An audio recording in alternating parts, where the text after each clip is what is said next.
Entonces, iniciamos diciendo cuál es el escenario actual de la contabilidad en Colombia, ¿cierto? Y decíamos que en Colombia existen dos entes reguladores de la contabilidad. La contabilidad privada, ¿cierto?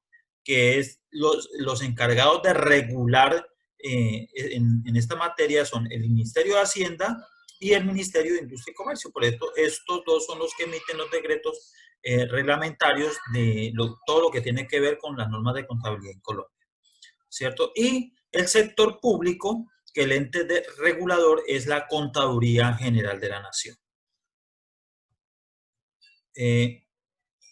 Las normas internacionales de información financiera pues comenzaron a ser impulsadas a través de la ley 1314, la que conocemos como ley de convergencia, o sea, lo que nos obligó a converger y actualizarnos a las normas de información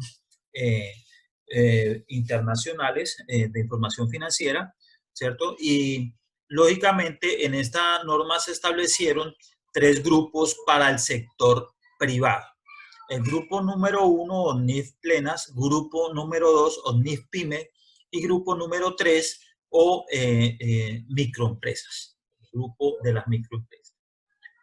Cada grupo fue debidamente reglamentado por cada uno de estos decretos. Entonces, el grupo 1 se reglamentó de esta manera, con todos estos decretos.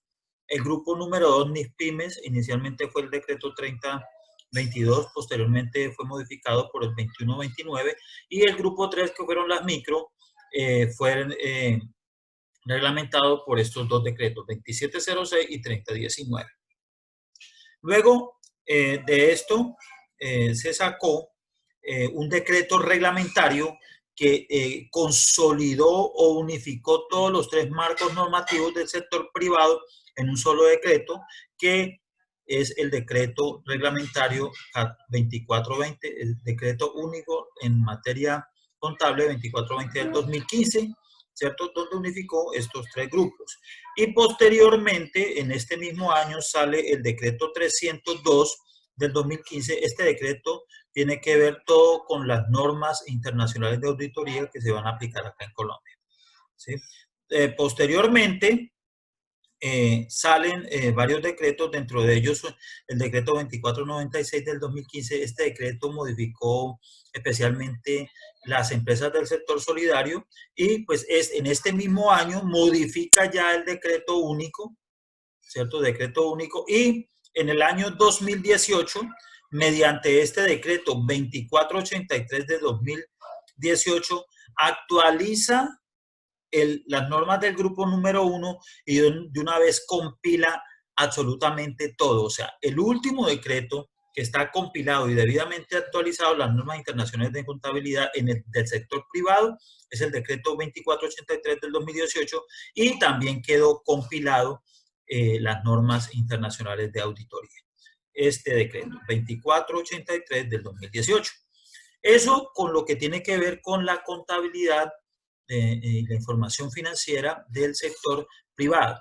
El sector público, que es lo que nosotros estamos viendo aquí, es lógicamente el ente regulador, es la contaduría, y ellos han emitido estas 4 resoluciones, ¿sí? En el sector privado existen 4 grupos, ¿cierto? Y cada grupo está reglamentado por estas resoluciones: 743, 414, 533 y 462. O sea, que actualmente existen 3 grupos en el sector privado y 4 grupos en el sector público, ¿cierto? Luego, cuando salió la ley 1314, después salió una reforma tributaria creando la contabilidad fiscal, y dio 4 años de plazo para, digamos, de alguna manera evaluar la incidencia que tienen las normas internacionales de información financiera en la parte fiscal, ¿cierto? Entonces, por eso salió el decreto 2548, donde prácticamente creaba la contabilidad fiscal. Luego, posteriormente a esto, salió la ley 1819 del 2016, donde dice que contabilidad financiera, no hay sino una sola contabilidad financiera, y esto estos se debe llevar a través de los marcos normativos existentes, o sea, estos 7 marcos normativos existentes, y que simplemente prácticamente derogó este decreto donde se creaba la contabilidad fiscal y simplemente la ley 1819 dijo que las diferencias entre la contabilidad financiera y la información fiscal se debía hacer una conciliación fiscal, que es lo que estamos ahora llevando a cabo a partir del año 2017. ¿Cierto? Entonces, para poder hacer una declaración de renta, pues tenemos que hacer una conciliación fiscal, o sea, conciliar la información financiera con la información fiscal para poder presentar en nuestras declaraciones tributarias. ¿Cierto? Y a partir de este momento existe una sola contabilidad y ya no estamos hablando solamente de normas internacionales de la información financiera, sino normas internacionales de contabilidad. O sea, que nosotros aplicamos estas normas internacionales de contabilidad en nuestra contabilidad y al momento de reportar la información financiera, pues tenemos que aplicar las normas internacionales de información financiera. Y digamos que ese es el panorama contable, el escenario contable en Colombia. Entonces, hablemos nosotros entonces de las 3 resoluciones, de los 3 grupos que existen, son 4 grupos, perdón, que existen en el sector público. La primera es la que está establecida en este marco normativo, está establecido en la resolución 743 del 2013, donde quienes aplican esta resolución, pues aplican las empresas que cotizan en el mercado de valores o captan o ahorros del público, o sea, las entidades públicas que se clasifican como empresas públicas, ya miramos cuál era el concepto, ahorita lo repasamos, ¿cierto? Que cotizan en el mercado o que captan ahorro del público, como por ejemplo, ¿cuál es el Banco Agrario? Capta ahorro o dinero del público. Y empresas públicas como, por ejemplo, Ecopetrol, que es una sociedad de economía mixta que cotiza en la bolsa, entonces ellas son las que van a aplicar esta resolución 743. El grupo número 2 del sector público está normado por la resolución 414 y son las empresas que no cotizan y que no captan ahorro del público, como por ejemplo el Hospital General de Neiva, el, el terminal de transporte de Neiva, las empresas públicas, las Ceibas, ¿cierto? Todas estas que no cotizan, que son tan calificadas como empresas públicas, observan esta resolución 414.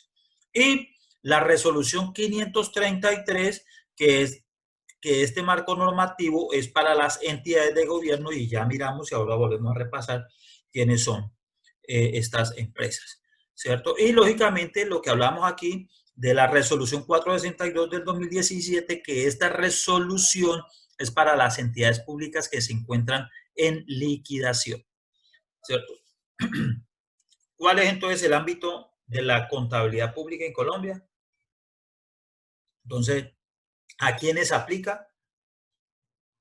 Pues lógicamente aplica a todas las ramas del poder público, tal como lo miramos, ¿cierto? Del orden nacional o el orden territorial, ya sea sector central o descentralizado, todo esto ya lo miramos, a los órganos autónomos, ya miramos cuáles son los órganos autónomos, a los órganos de control, entonces está Contraloría, la Auditoría, la Procuraduría, la Defensoría, ¿cierto? Del nivel nacional y del nivel territorial y la organización electoral, Consejo Nacional Electoral y la Registraduría Civil. O sea, ¿a quiénes aplica? A todo el sector público aplica el régimen de contabilidad pública. ¿Cuáles son los referentes internacionales nacionales e internacionales de la contabilidad del sector público? Pues lógicamente el régimen de contabilidad pública, el referente es la Contaduría General de la Nación, es el ente regulador, ¿cierto? Y aplica para entidades de gobierno y para empresas públicas o empresas estatales, ¿sí? Y lógicamente, ¿de dónde provienen estas normas internacionales de contabilidad del sector público? Pues las emite la IFAD, ¿cierto? Y esta IFAD emite son las NIC-SP, Normas Internacionales de Contabilidad del Sector Público, y son las que aplican todas estas entidades, ¿cierto? Y lógicamente el sector privado como lo dijimos, está el Ministerio de Hacienda y Crédito Público, el Ministerio de Industria y Comercio, y hay un órgano asesor o asegurador que es el Consejo Técnico de la Contaduría Pública. Simplemente emite orientaciones y aplican para el sector privado. Ahora bien, las empresas públicas, las que se catalogan como empresas públicas, están obligadas a aplicar el régimen de contabilidad pública NIDSIP, pero alternativamente ellos pueden aplicar las normas del sector privado, o sea, producir información financiera del sector privado, ¿cierto? Pero lógicamente están obligadas a aplicar las normas internacionales de contabilidad del sector público. Y pues lógicamente en el sector privado tenemos inicialmente cuando arrancamos es con NIF y después de la 18-19 pues estamos aplicando las NIC y las NIF, que digamos esos son los referentes frente a la contabilidad en Colombia. Ahorita sí, repasemos nuevamente el régimen de contabilidad pública. Entonces, el régimen de contabilidad pública se divide en tres grandes aspectos.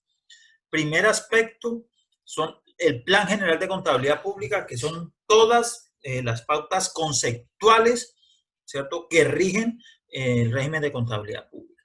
El manual de procedimientos es el manual técnico operativo, donde se encuentran todos los procedimientos contables que se deben llevar dependiendo del grupo normativo a que corresponda. Y la doctrina contable pública, que lógicamente es la interpretación de la norma que hace la Contaduría General de la Nación cuando, pues lógicamente, todos los usuarios de la información hagan consultas a la Contaduría General de la Nación. O sea, todo ese conjunto de conceptos que emite la Contaduría General de la Nación. Ahora bien, hablemos del Plan General de Contabilidad Pública. ¿Sí? Entonces, como dijimos, el Plan General de Contabilidad Pública contiene todas las pautas conceptuales para poder construir el Sistema Nacional de Contabilidad Pública. Este Sistema Nacional de Contabilidad Pública está conformado de la siguiente manera. Entonces, existe un ente regulador, que ya dijimos que es la Contaduría General de la Nación. Existe una norma que regula, que es lo que estamos mirando, el régimen de contabilidad pública y los 4 marcos normativos existentes en el sector público. Existe un sistema de información que es el CHIP, ¿cierto? Que ya nosotros en clases pasadas mirábamos que era el CHIP, que decíamos que era el Sistema Consolidador de Hacienda e Información Pública, que este CHIP era una plataforma tecnológica que permitía a la Contaduría General de la Nación capturar toda la información que envían los entes públicos, consolidar esa información y reportarla para que cualquier ciudadano pueda, lógicamente, consultar de manera individual, separada o consolidada la información pública de cualquier ente público en Colombia. Y que los responsables de esa información financiera, pues lógicamente es el representante legal de cada entidad y el contador público, lógicamente, de cada entidad. El Plan General de Contabilidad Pública se divide en 3 entornos: el entorno jurídico, el entorno económico y el entorno social. Entonces miremos el entorno jurídico. El entorno jurídico es aquel que clasifica de acuerdo a su naturaleza y objetivos las entidades del Estado colombiano, ¿cierto? Las clasifica. Y dependiendo de esa clasificación, le otorga unas facultades y unas responsabilidades. Entonces, eso, ¿cuándo hemos mirado nosotros eso? Pues cuando nosotros miramos la estructura del Estado colombiano, esa clasificación que nosotros miramos en la estructura del Estado colombiano, esa clasificación está dada por el entorno jurídico, o sea que la ha clasificado de acuerdo a la naturaleza de cada entidad y a los fines. ¿Sí? Entonces mirábamos que se clasificaban en las ramas del poder público, los órganos, ¿cierto? Y los entes autónomos. Y que en las ramas del poder público teníamos el nivel nacional y el nivel territorial. Y que dentro de estas entidades había una entidad central o entidades descentralizadas. Y que dependiendo de su naturaleza, las entidades públicas en Colombia estaban sujetas a 4 regímenes. ¿cierto? Entonces, el régimen presupuestal, que es lo que nosotros miramos anteriormente, lo que tiene que ver con el estatuto de presupuesto, ¿cierto? El régimen presupuestal, el decreto ley 111 del 96, ¿cierto? Todo ese es el régimen presupuestal. Régimen contractual, que es el estatuto orgánico de la contratación, ley 80, ¿sí? Entonces, esto es todas las normas que rigen la contratación de todos los entes públicos en Colombia. El régimen laboral, que lógicamente el sector público tiene un régimen laboral especial para todos los servidores públicos, y el régimen contable público, ¿cierto? O sea, cómo deben llevar la contabilidad los entes públicos. El conjunto de estos cuatro regímenes, presupuestal, contractual, laboral y régimen contable, lo conocemos como derecho administrativo, ¿cierto? Lo conocemos como derecho administrativo. Creo que en la Universidad Surcolombiana ahí hay una especialización en derecho administrativo. Entonces, cuando ustedes van a estudiar el derecho administrativo, van a ver todos estos cuatro regímenes o estatutos: presupuestal, contractual, laboral y, lógicamente, el régimen contable. Entonces, lo que hace el entorno jurídico es clasificar, ¿cierto?, estas entidades, y dependiendo de cada una de ellas, asimismo tendrán que cumplir con los cuatro regímenes completamente o de manera parcial. El segundo entorno es el entorno económico, y este entorno económico, de acuerdo con su naturaleza o función económica, las entidades públicas se clasifican en dos: entidades de gobierno general y empresas públicas, ¿sí? Entonces, cuando nosotros mirábamos aquí inicialmente, ¿cierto?, que decíamos estos tres marcos normativos, mire, dice empresas, y aquí dice empresas, y aquí dice entidades de gobierno.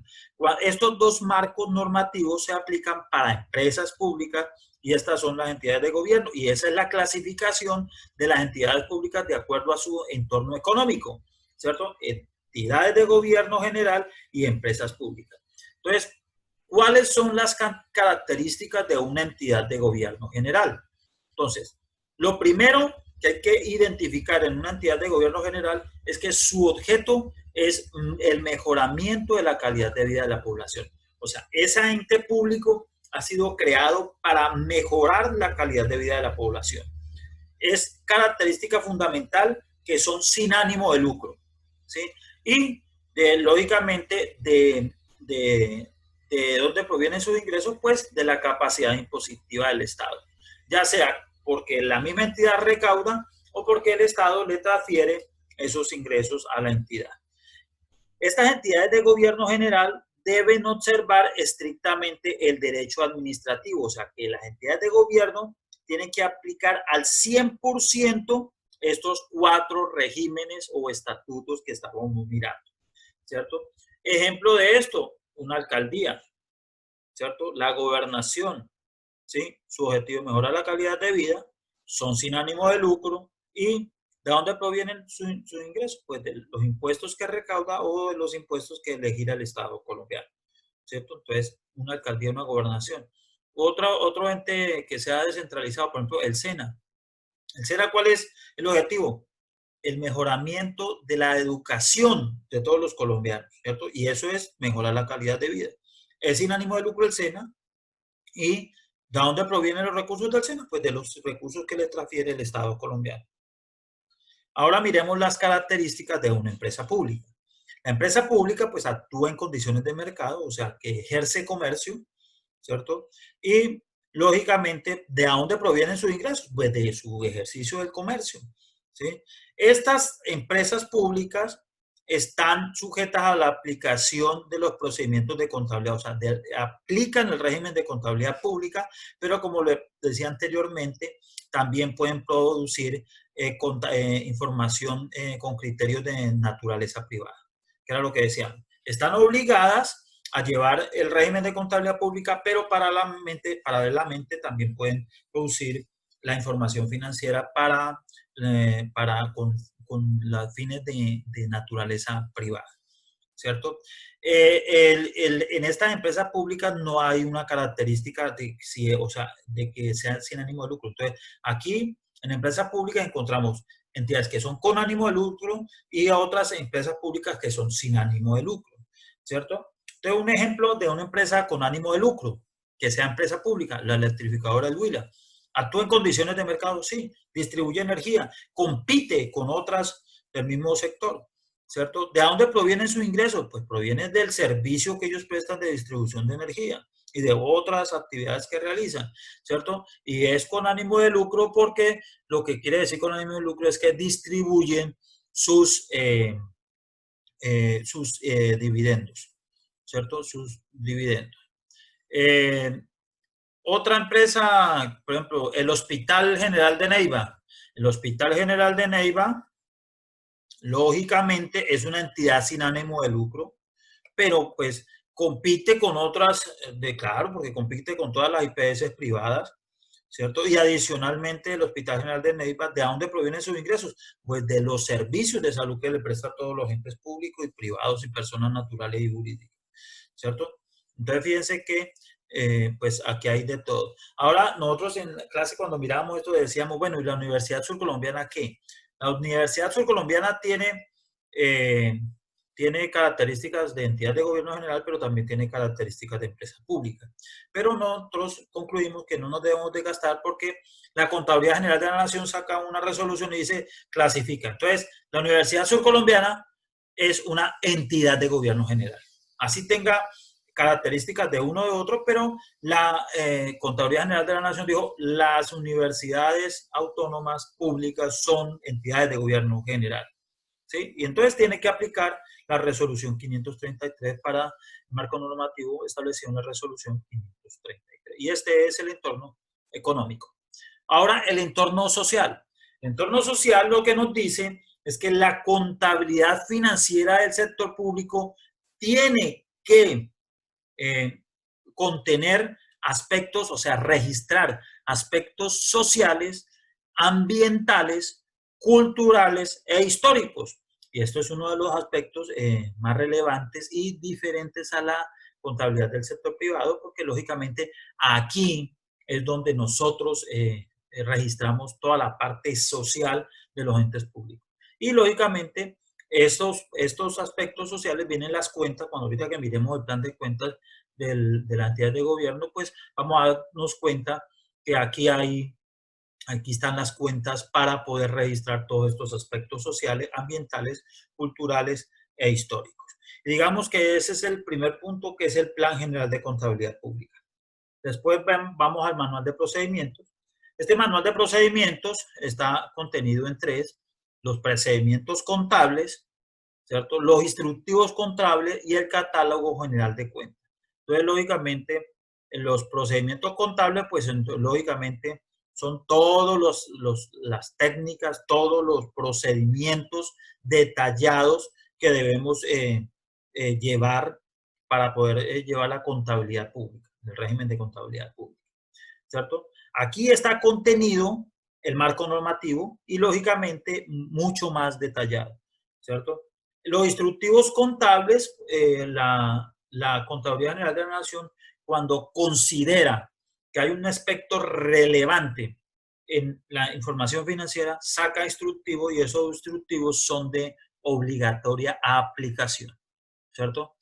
Por ejemplo, siempre al terminar el año, él saca un instructivo contable para hacer el cierre, ¿cierto? El cierre de fin de año. Y le indica a uno exactamente cada una de las partidas, usted cómo las debe cerrar, dónde, qué información debe consignar, y le enseña exactamente cómo se hace un cierre contable para ese cierre contable quede bien realizado. Y lógicamente, el catálogo general de cuentas, que nosotros decíamos que en el sector privado no hay un catálogo único, en el sector público sí hay catálogo de obligatorio cumplimiento. Y esto se hace para que, lógicamente, todos los entes públicos hablen en las mismas condiciones y cuando se vaya a consolidar la información, la contaduría pues facilite ese trabajo de consolidación. Y cada grupo normativo del sector público pues lógicamente tiene un catálogo de cuentas especial en cada uno de ellos. Y digamos que esa es la parte, digamos, general del régimen de contabilidad pública. Ahora, vamos a mirar los componentes de la los componentes de la información financiera: activo, pasivo, patrimonio, ingreso, costo y gasto. Eso es la definición de activo pasivo, eso es igual que el sector privado, y en cualquier contabilidad que se lleve a través de las normas internacionales de información financiera, pues lógicamente es lo mismo. El concepto de activo, el concepto de pasivo, el concepto de patrimonio, de ingresos y gastos es igual al sector privado, o sea que eso ustedes ya lo conocen porque eso lo han venido manejando desde el primer semestre, ¿cierto? Lo mismo pasa con los principios de la contabilidad. Las cualidades de la información contable son absolutamente iguales a las que del sector privado: confiabilidad, relevancia, comprensibilidad, gestión continuada, registro, causación o devengo, ¿cierto? Principio de asociación, medición, prudencia. Todo esto son los mismos principios: periodo contable, revelación, principio hecho posterior. Todo esto son los mismos principios que se ven en el sector privado, y que no hay necesidad de hablar de eso porque ustedes ya lo conocen perfectamente cuando han mirado la parte de, digamos, los principios y cualidades de la información contable del sector privado. No sé si nosotros hicimos el ejercicio de saber dónde vamos a sacar. Hoy vamos a hacer el análisis de nuestra catálogo de cuentas para comenzar a discriminar de alguna manera, a aprender a estructurar nuestro plan de cuentas y conocer y comenzar a hallar las diferencias entre ese catálogo de cuentas del sector privado y el sector público. Entonces, la contaduría, la página de la contaduría es contaduría.gov.co, ¿cierto? Aquí está RCP, régimen de contabilidad pública, y está régimen de contabilidad pública, NIF, NIF-SP, ¿cierto? Aquí nos metemos y aquí están todos los marcos normativos que acabamos de mirar, ¿cierto? Entonces está el marco normativo para empresas que cotizan en el mercado, ahí está el marco normativo, el catálogo, la doctrina y las entidades que se consideran que están en ese grupo.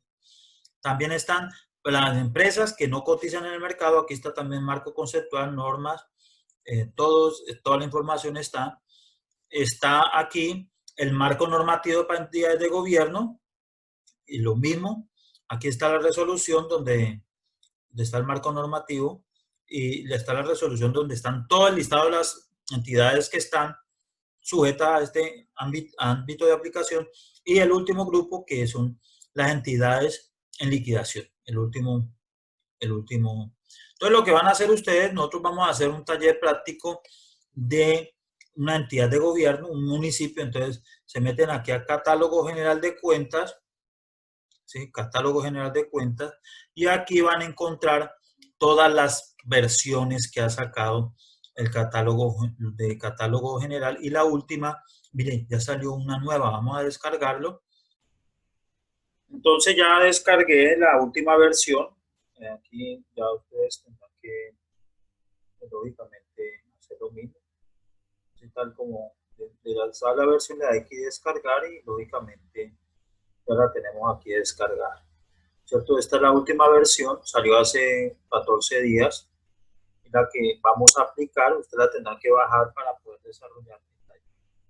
Ahora, vamos a mirar, ¿cierto?, la estructura del catálogo de cuentas del sector público para entidades de gobierno.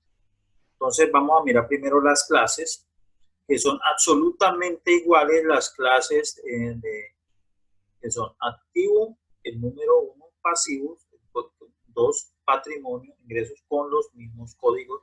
No tenemos ninguna diferencia con el sector privado. Ahora miremos los grupos. Pues los grupos del activo, aquí sí comenzamos a tener algunas diferencias. La 11, que son efectivos y equivalentes, igual. La 12, inversiones e instrumentos derivados, también no hay ningún problema. La 13 es cuentas por cobrar. Lógicamente, esas cuentas por cobrar. Y la 14 son préstamos por cobrar. Entonces, aquí hay una diferencia. Cuando son préstamos va la 14, y las demás son cuentas por cobrar. Aquí está las cuentas por cobrar por impuestos o por los servicios que preste la entidad. Inventario es la 15, entonces ya tenemos aquí una diferencia, ¿sí? Normalmente en el sector privado la 14 es inventario, entonces aquí la 15 son inventarios. Propiedad de equipo, planta de equipo 16, y fíjese que mire, aquí ya tenemos la primera diferencia, que somos activos, que son bienes de uso público, históricos y culturales, ¿cierto? Entonces aquí vamos a registrar los bienes que están al servicio de toda la comunidad. Aquí tenemos el segundo grupo, donde vamos a registrar todo lo que tiene que ver con el medio ambiente para el cumplimiento de la información de tipo social y ambiental, ¿cierto? Entonces, por la 18 vamos a registrar todo lo que son recursos naturales no renovables, y la 19 pues son otros activos. Dentro del pasivo, entonces tenemos emisión de títulos, la 22, si tenemos préstamos por pagar, 23, 24 las cuentas por pagar, 25 beneficios empleados, instrumentos derivados 26, 27 provisiones y 29 otros pasivos, ¿cierto? Las cuentas del patrimonio, pues lógicamente la única que hay del 31 es patrimonio de entidades de gobierno, porque acuérdense que estamos mirando el plan, el catálogo de cuentas para las entidades de gobierno. Ahora, aquí hay algo muy importante, y es la clasificación de los ingresos y los gastos, ¿cierto? Y está muy relacionado con la parte presupuestal. Entonces, por la 41 vamos a llevar ingresos fiscales. ¿Qué son ingresos fiscales? Son todos los ingresos que provienen de tributos, o sea, de impuestos, de tasas y contribuciones. Van por la 41. 42, venta de bienes, o 43, venta de servicios, en caso tal de entidades de gobierno que todavía tengan venta de servicios, como por ejemplo, hay algunos municipios que todavía no han descentralizado la prestación de los servicios públicos de aseo, acueducto y alcantarillado. ¿Sí? Entonces, ¿quién es el prestador del servicio? Directamente la alcaldía o el municipio. Entonces, ellos tendrán que registrar por la 42, por la 43, este tipo de ingresos, ¿cierto? 44 son todas las transferencias que reciba la entidad. Entonces, cuando nosotros hablábamos presupuestalmente, aquí está el Sistema General de Participaciones, el Sistema General de Regalías, el ADRES, que lo que antes conocíamos como FOSIGA, las transferencias del sector eléctrico, las transferencias de Coljuegos, todas esas se van a registrar por la 44. Operaciones institucionales, en este caso, pues en el sector territorial lo vamos a manejar, y otros ingresos, que es la 48. Y digamos que esa es la estructura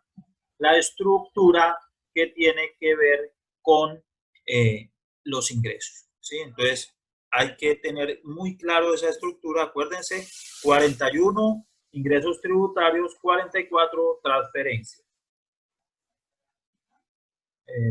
Denme un segundo, por favor.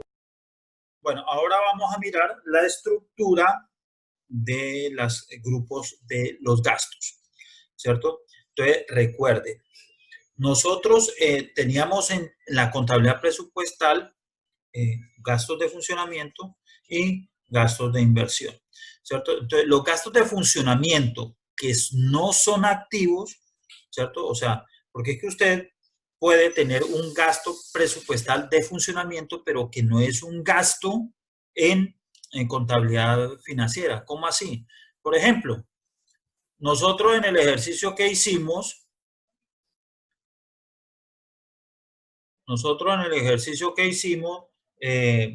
nosotros decíamos que estábamos comprando un computador para la tesorería, ¿cierto? Y cuando nosotros hicimos ese registro en la contabilidad presupuestal, dijimos que eso era un gasto de funcionamiento, ¿sí?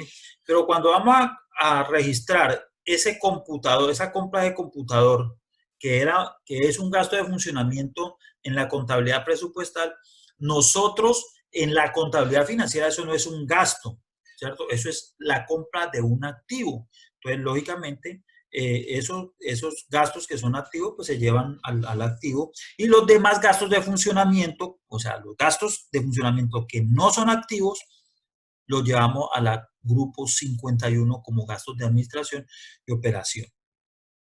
Gastos de venta, la 2, ¿cierto? ¿Quiénes pueden tener entidades públicas que tengan gastos de venta? Los que tengan venta de bienes o venta de servicios, que ya les dije que eran las entes territoriales que de alguna manera ya tienen todavía la prestación de servicios y que no tienen una entidad descentralizada para eso, ¿cierto? La 53, donde vamos a llevar deterioro, depreciaciones, amortizaciones y provisiones. La 54, que es cuando se transfieren a otra entidad, en el caso de un municipio, pues no va a transferir, ¿cierto? Pero, por ejemplo, cuando la nación le transfiere a un municipio, pues entonces la llevará por la 54. Gasto público social, la 55. Entonces, un gasto de inversión, de la misma manera, si ese gasto de inversión que es en contabilidad presupuestal fue un gasto de inversión, pues acá se contabilizará como un gasto público social siempre y cuando ese gasto de presupuestal no vaya a ser un activo. ¿Cómo así? Por ejemplo, nosotros tenemos la construcción de una pista de patinaje. Pues esa pista de patinaje es un bien público de uso social, entonces será un activo y lo tendremos que registrar, ¿sí? En el activo. Los demás gastos de inversión que no sean activos, pues lo vamos a registrar por la 55, o sea, por el grupo 55. ¿Listo? Y otros gastos por la 58. Digamos que eso, de esa manera, es el grupo, la clase 5. La 6, que son los gastos de ventas, pero lógicamente, ¿quién va a llevar esta 6? Pues lógicamente los que tienen venta de bienes o venta de servicios, ¿cierto? Pues van a llevar también los costos. Por lo demás, pues lógicamente no se tendrá que llevar.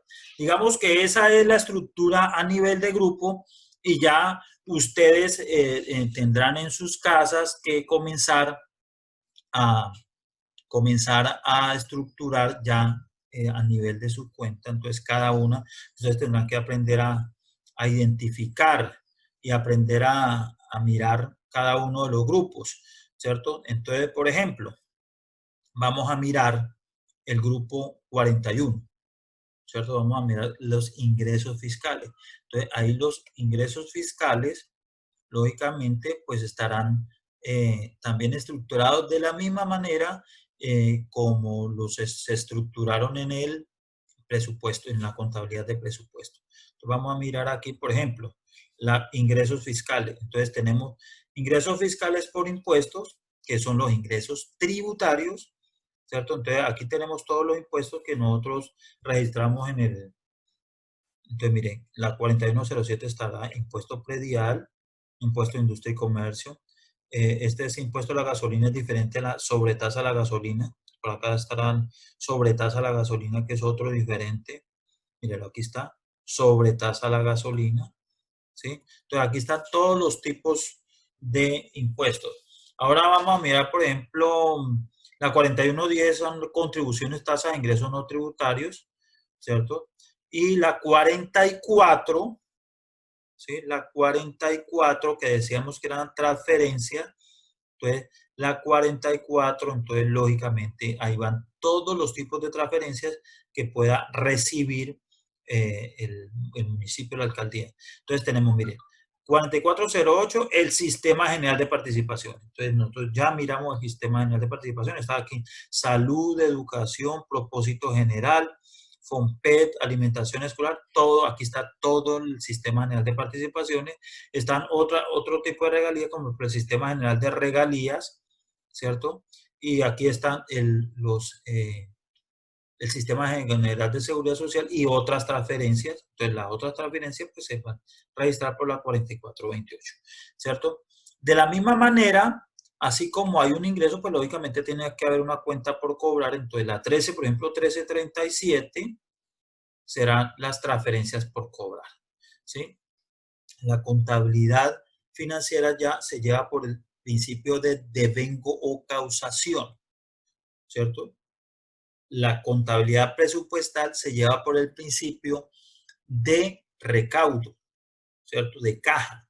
O sea que nosotros, cuando nosotros registramos la contabilidad presupuestal, los ingresos, lo hacíamos por recaudo, ¿cierto? Cuando se recibía. La contabilidad se lleva por el principio de devengo o causación, ¿cierto? Entonces, lógicamente, aquí primero se causa el ingreso contra una cuenta por cobrar y después se registra el recaudo. Entonces, aquí la tarea de ustedes, lógicamente, llevar, estructurar, conocer de alguna manera este plan de cuentas, ¿cierto? El catálogo de cuentas para que ustedes comiencen a hallar las diferencias entre uno y otro. Ahora, ustedes me van a hacer un trabajo, que ese trabajo es para dentro de 15 días. ¿Qué consiste ese trabajo? Pues ese trabajo lo que van a hacer ustedes es a contabilizar financieramente el taller, ¿cierto? El taller que hicimos en presupuesto público. Entonces ya vamos a decir en qué consiste ese trabajo exactamente. Simplemente van a hacer la contabilización de todo eso. Entonces, nosotros mirábamos dónde está programación y ejecución presupuestal. Entonces vamos a hacer, digamos, como un paralelo entre la contabilidad presupuestal y la contabilidad financiera. ¿Sí? Entonces nosotros decíamos, en presupuesto tenemos programación y teníamos ejecución, ¿cierto? Y en programación de presupuesto teníamos programación de ingresos, programación de gastos. Programación de ingresos era proyectar cuáles iban a ser nuestros recaudos y programación de gastos era proyectar cuánto iban a ser nuestros gastos en la vigencia de un año. Y programación teníamos la apropiación inicial, que es el presupuesto inicial, y todas las modificaciones. Y eso se llama programación. ¿Qué hacemos nosotros en contabilidad financiera cuando se trata de programación? Nada, ¿cierto? Nosotros vamos a registrar ejecución, más no programación. O sea, cuando se aprueba el presupuesto inicial, usted da apertura al presupuesto de ese presupuesto inicial, ¿cierto? ¿Qué hacemos en contabilidad financiera? Nada, porque eso es programación, ¿cierto? Se hace el registro en contabilidad presupuestal, pero en contabilidad financiera todo lo que tiene que ver con programación presupuestal no hacemos nada. Ahora, si tenemos una modificación al presupuesto, como eso es programación, ese se registra en contabilidad presupuestal, pero en contabilidad financiera no hacemos nada, porque en contabilidad financiera registramos son ejecuciones, ¿sí? Entonces, ahora sí miremos las ejecuciones. Entonces, nosotros decíamos que la ejecución de ingresos en un ente central era por caja, ¿cierto? En un ente descentralizado es por reconocimiento. Nosotros vamos a hacer un ejercicio de un ente central de un municipio, ya lo hicimos presupuestalmente, ahorita lo vamos a hacer con contabilidad financiera. Entonces, la contabilidad financiera se lleva por el principio de devengo o causación, ¿cierto? Que es una de las principales diferencias entre los ingresos de la contabilidad presupuestal y los ingresos de la contabilidad financiera. Entonces, el registro de ingresos en la contabilidad financiera es por caja, o sea que cuando se recaudaba nosotros hacíamos el registro. Ahora, la contabilidad financiera, primero viene el devengo, o sea, cuando existe el título ejecutivo, el cual lo podemos hacer efectivo, entonces registramos el ingreso contra una cuenta por cobrar y posteriormente cuando el cliente o el usuario paga, entonces registramos el recaudo y cancelamos esa cuenta por cobrar, ¿cierto? Eso respecto de la ejecución de ingresos. Ahora, respecto de la ejecución de gastos, ¿sí? Respecto de la ejecución de gastos. Entonces, este era el procedimiento, este es el procedimiento para el registro de la ejecución de los gastos en presupuesto. ¿Sí? Entonces, teníamos la proposición inicial, hacíamos el CDP, hacíamos el registro, hacíamos la obligación y hacíamos el pago. Estas son todas las fases, nosotros ya miramos para la ejecución de los gastos, ¿cierto? Ahora, en paralelo, ¿cierto? Cuando yo hago el registro de aprobación, el registro del CDP, el registro del compromiso en el CDP y en el compromiso, en la contabilidad financiera no hacemos nada, no hacemos ningún registro, ¿cierto? Porque en la contabilidad financiera, cuando hacemos el registro de la obligación, nosotros hacemos el devengo o causación, ¿cierto? Y cuando nosotros hacemos el pago, pues lógicamente en la contabilidad presupuestal hacemos el registro del pago, en la contabilidad financiera también hacemos el registro del pago, ¿cierto? Entonces, ¿cuáles son los documentos que nosotros vamos a registrar en contabilidad financiera?